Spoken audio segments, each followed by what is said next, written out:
Köszöntöm Önöket! Ma a kemencés grilles ételek közül egy nagyon egyszerű grillcsirkét fogunk elkészíteni, gondolhatnánk, de azért van pikantériája a dolognak. Nem mindegy, hogy miben, lesz egy cserépedényünk, kemence, szükségünk lesz ma is a Walker által elkészített grilltárcsára, és a salátára meleg ragút, mégpedig csilis csibemájas ragút fogunk majd tálalni. Fantasztikusan hangzik már, de az elkészítése azt gondolom, hogy még különlegesebb, és nem más, mint Némedy József, Európa bajnok bronzérmes mesterséf lesz ebben a segítségemre, valamint nagylánya, mint ahogy az előző adásokban is, Némedy Enikő. Én azt gondolom, hogy megfelelőképpen feltállaltam és felcsigáztam az érdeklődését a kedves nézőknek. Valójában sok kellékünk nincs, de a végeredmény szerintem annál különlegesebb és annál nagyszerűbb lesz. Mert hogy itt van ugye egy szűz csirke, ami körülbelül milyen idős, hány hónapos, milyen típusút válasszunk, hogyha grillcsirkét szeretnénk készíteni. Hát annyi szerencsénk van, hogy ma már úgy forgalmazzák, hogy direkt grillnek való csirke, így lehet a boltban kapni. Hát sajnos a felmenőivel nem vagyok teljesen tisztában, hogy mennyi ideig nőtt, de a legjobb, hogyha saját csirkénk van, vagy valakinek van otthon házi csirkéje. De most már lehet olyat kapni, ami szabadtartású csirkék, nem ketreces, aminek egy picit kötöttebb a húsa. Majd látni fogják, hogy ez az edény annyira csodálatossá teszi, hogy gyakorlatilag a leginasabb csirkét is omlós vajpuhává tudja tenni. És hát nem csak az edényre bízunk azért a szerencsénket, egy kis sört teszünk hozzá a biztonság kedvéért. Érdekes, mert én eddig legalábbis abban a hitben voltam, hogy az ételek közül, hogyha bármelyik húst választjuk, akkor elsősorban a malachoz szoktak sört adni. De ezek szerint akkor ez a hiedelem legalábbis számomra megdőlt, a csirkéhez is adhatunk. Elárulok egy titkot, a konyhában nincs olyan eszköz, ami nem alkalmas a sör nyitására. Mindennel tudunk sört nyitni, tehát a sör mindenben jó a konyhában. Egyébként viccet félretéve az a lényege, hogy az alkohol, ahogy párolog belőle, illetve hogy ez a komlós íz párolog belőle, ez belülről fogja megmutatni, ugyanis az edény, amiben készítjük, ez egy speciális cserépedény. Ide fogjuk ráültetni a csirkét, és ide fogjuk beleönteni a sört, tehát a sör konkrétan nem érintkezik a csirkével, hanem csak az illatanyagai kerülnek bele. És ez direkt ilyen grill csirke sütő edény? Így nevezzük a piacon? Így van. Direkt erre való. Erre fejlesztették ki. Egy dolga kell nagyon vigyázni, ezek az edények nem szeretik a hirtelen hőkülönbséget, tehát ne érintkezzen a forró a hideggel, vagy a hideg a forróval. Mindig, most is látja, hogy itt a hideg rácsra van téve, ugyan a sütőnk forró 200 fokos, de a hideg rácsot tesszük be a forró sütőbe, majd is a rácson van a hús. Akkor a fűszerezés következik, ugye? Mégpedig házilag készített a fűszeres, ha jól tudom. Sokféle szárnyas fűszerkeveréket, meg mindenféle keveréket. Én nem vagyok ennek híve, és én szívesen keverem a fűszereket is. Ráadásul az is szerencsés az életemben, hogy lányom szeret szárítani, otthon van ilyen kis szárítógépe, ilyenkor nyáron a napon szárítunk, paradicsomot aszalunk, stb. És például ebbe a fokhagymát azt ő szárította, az van beledarálva, de van benne bors, van benne egy pici kömény, piros paprika, só és egy leheletnyi cukor. Hát a cukortőn szép piros és ropogós lesz a bőr. No, amíg ez megtörténik, addig én nagyon kíváncsi vagyok, Enikő, hogy te miben szoktál otthon segédkezni. Ugye arról már beszéltünk az előző adásban, hogy a papád nyomdokaiba lépsz. Mi a kedvenc? Hát én a házi tésztákat, meg az ilyen kenyereket szeretem nagyon elbíbelődni vele, tehát az ilyen keltészták, hogy azt ott úgy dagasztani, és volt egy időszak, hogy nem is működött a dagasztógépünk, tehát kézzel otthon házilag feldagasztani egy ilyen 2-3 kiló kenyeret, azért az egy nagy munka. Sokan nem szeretnek elpakolni, elmosogatni, ugye, pedig ez is hozzátartozik azért a főzéshez, és vannak ismerőseim, akik azért igazából ezért nem is kezdenek az egészhez hozzá. Te hogy vagy ezzel? Hát én is inkább minden más megcsinálok, mint a mosogatást, de hát ha nincs más, akkor persze természetesen én magam utána elmosogatok, vagy maximum beáztatom, ugye, hogy ne kelljen utána annyira kapargatni a leszáradt tésztákat. Nem szeretnék, hogy ilyen korán járnak ilyen. Szóval teszi, hogy mert most csak főztök összfolytában. Tehát beleöntjük a sört. Igen. Akkor zsíradék nem is kell hozzá? Semmi zsíradék. Hagyunk egy kortyot a szakásnak a végére, hogy szegény nehogy kiszáradjon. Föltétlen. Ráültetjük a pipit. Így van. Gyönyörűen. És akkor itt van ez a fantasztikus kemencénk, ugye, amit állandóan nagyon dicsérgetünk, de az edény és a kemence hogy tud fuzionálni, hogy fantasztikus végeredményt kapjunk? Hát ennél az ételnél az a csodálatos, ugye mivel kemence jól szabályozható, beállítjuk a 200 fokra. Most ha mögöttem látják egy picit több mint 200, betesszük a cserépedenyt, akkor visszahűl 200-ra. Mivel tudjuk szabályozni, azon fog maradni 1 órán keresztül, 1 óra 20 perc, csirke nagyságától függően, és kivesszük, és ropogós lesz. Hozzá se nyúlunk, rá se nézünk, szeretjük mi szakácsok az ilyet, van időnk addig a védőital elfogyasztására, és felkészülni a tálalásra. Csak egy gondolat a kenyérsütéshez, ez a kenyérsütési mánia is makóhoz köthető valamilyen szinten. Az egyik évben a versenyen Limara volt az egyik, igen, ő volt az egyik versenyző, és hát nagyon nagy csodákat alkotott. És ugye kiadott már több könyvet is, nem tudok, megvan mindegyik nekünk is, és gyakorlatilag mi abból sütünk nagyon sokat, az egyik kedvenc, úgyhogy a makónak az egyik nagy értéke szerintem Limara is. Akkor te is próbáltad már? Igen. Az ő receptje alapján? Igen. Ugye, van a kalácskönyve, akkor van mindenféle kenyereket. Kenyereket, Igen, kenyereket. És melyik a kenyér specialitásod? Melyik az, amit szívesen készítesz? Hát én amit a legszívesebben készítek, az a mediterrán kenyér, mert amúgy is szeretjük azt a kicsit ruganyosabb, olyan olajosabb tésztájú kenyeret, illetve ugye a házilag aszalt paradicsomainkat is fel tudjuk benne használni, és ez így sokkal ízesebb, sokkal kelendőbb nálunk. No, hát akkor Makó is tud a világ, illetve az ország gasztronómiájához hozzátenni egy kis szeletet, és erre nagyon büszkék is vagyunk. Akkor megy a sütőbe, igen, és akkor, hogyha kész, majd a tálalásban fogsz segíteni nekünk, Enikő, mi pedig el fogjuk készíteni a ragut addig. Ha minden igaz, el is készült a grill csirkénk, sült a megfelelő ideig, ugye? A kis cserépedényünkben. Letelt az 1 óra, az illata alapján jó, de meglessük.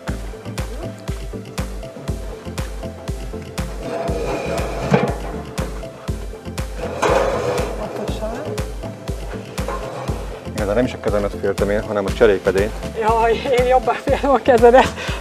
Mert fantasztikusak ezek a cserépedények, ezeket ugye Erdélybe tudják igazából a legjobban igen, készíteni, vagy már nálunk találtam is? Budapesten egy készítőt, onnan van ez. Nagyon-nagyon jól csinálják, csak már én 2-3-at sikeresen elrepesztettem, és félek, hogyha bemegyek, kikapok érte. És a hő tágulás, illetve a hőhatás miatt repednek hirtelen ezek? hőhatás nem bírja. Ugye? És gyönyörűen megpirult. Ez igen, majd hogy nem kiugrik ebből a kis edényből. Hát ugye a sör, meg az ízek, azért mindenhol ott vannak. Ágaskodik. Ezt most viszont lefedjük.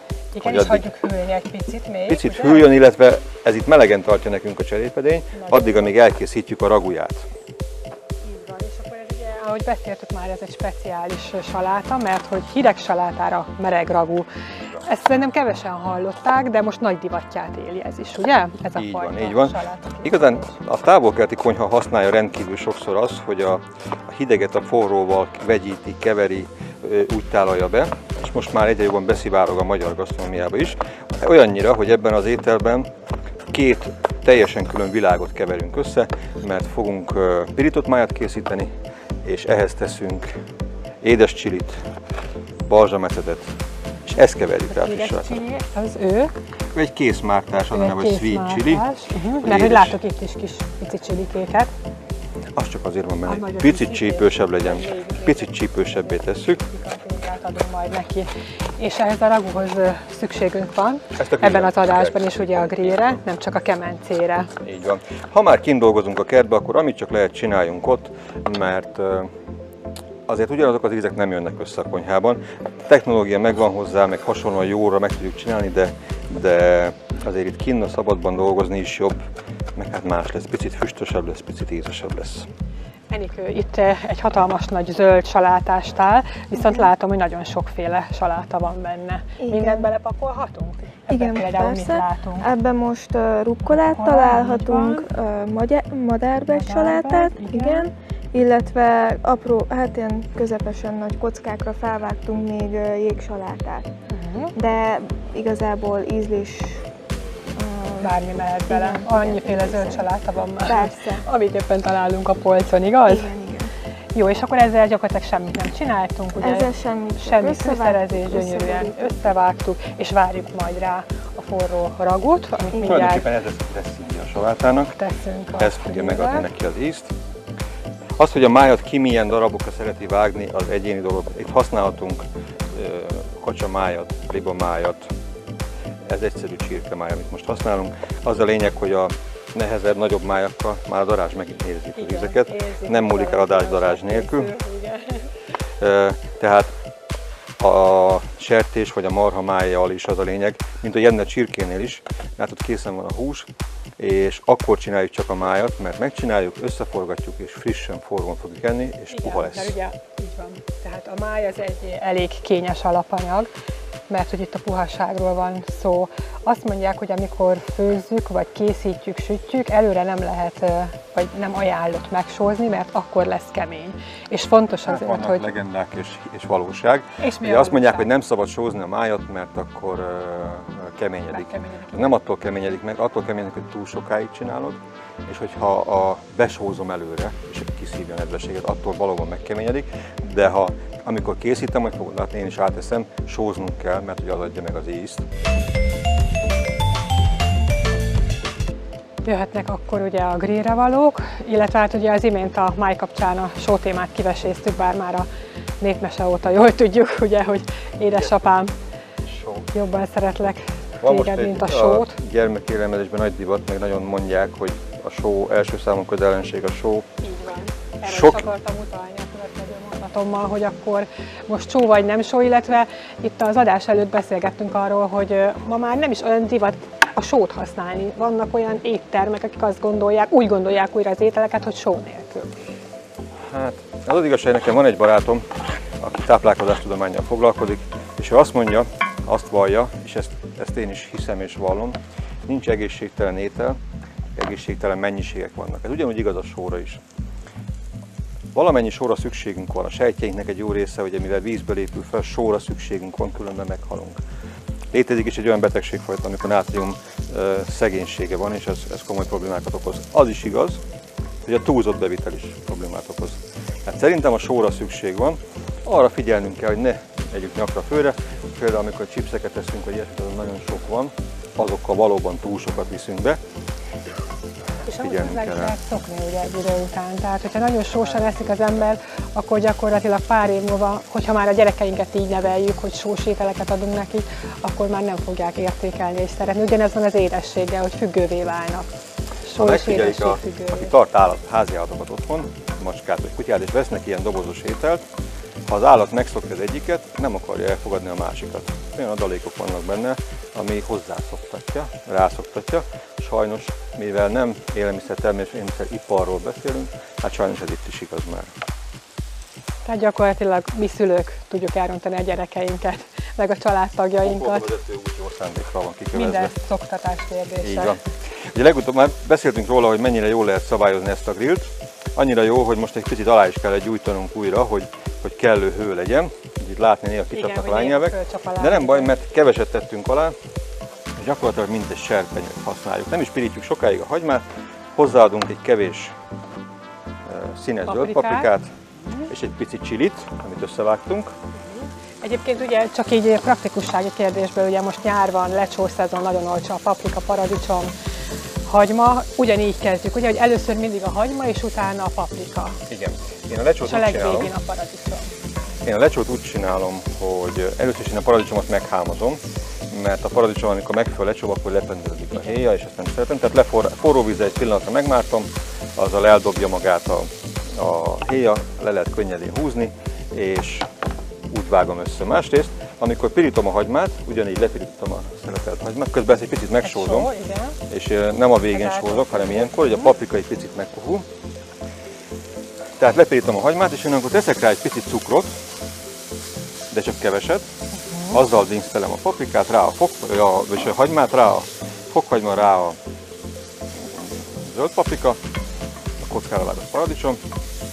Nagy lángon pirítom, nagy lángon sütöm, vagy főzöm a lecsót, és a paradicsom előtt szórom meg piros fűszerpaprikával. És ettől egy ilyen Akkor ez is egy új recept. fűszeres, fűszeres, sűrű szaftú, picit ragacsos lesz. A cukor egy picit karamellizálódik benne, de nagyon kellemes, nagyon különleges íztől. A legvégén a paradicsom, és azzal már csak addig főzöm, amíg a paprika teljesen megpuhul, addig a paradicsom még kocka marad, vagy darab marad, de már esik szét, és megadja a szapját, és nem lesz túl leveses. Teszünk egy pici borsot. Igen, itt akkor most már minden hozzávalók rákerült, ugye? Ez nagyon gyorsan elkészül. Hagyma, paprika, fokhagyma, máj. Ezért is nem csináltuk meg előre. Chili. Mert gyorsan elkészül. Eddig gyakorlatilag ez egy chili spirított máj. Ha piros paprikát tennék rá, akkor klasszikus spirított májat készítettük volna. Na de mi nem ezt teszünk rá, hanem mikor már kifejezett, akkor egy kis balzsamecsetet. Ezzel meglocsoljuk. Megmondom őszintén, ilyen melegragos salátát én még nem ettem, úgyhogy nagyon kíváncsi vagyok a végeredményre. Most jön rá a sweet chili, vagy édes chili. Tehát édeskés is lesz, savanykás is, és látja, ez egy ilyen keményítős anyag. Igen. Akkor úgy beopálosodik tőle. Kicsit össze, kicsit ragú jellege lesz, és kész, ennyi volt. És levesszük, arra vár, hogy és már akkor tálalhassuk, igen. Ahogy láthatták, mindenünk elkészült, a fantasztikus csilis májas ragú, és Enikő már csak arra vár valójában, hogy tálalhassa, illetve József pedig ugye a cserépedényből, amit már megmutattunk, és közben itt azért még egy picit párolódott a fedő alatt, kiveszi a grillcsirkét, és ő is föl fogja vágni. Melyik az a része a grillcsirkének, ami mondjuk így a leglátványosabban tálalható egy ilyen esetben? Ennek minden része tökéletes, ennek egyben tökéletes. Az érdekes, ugye csak azt a pici sört tettük hozzá, és mennyi levelet itt alatta, ez mind csak a csirkéből, ami kijött, ez mind a sajátja.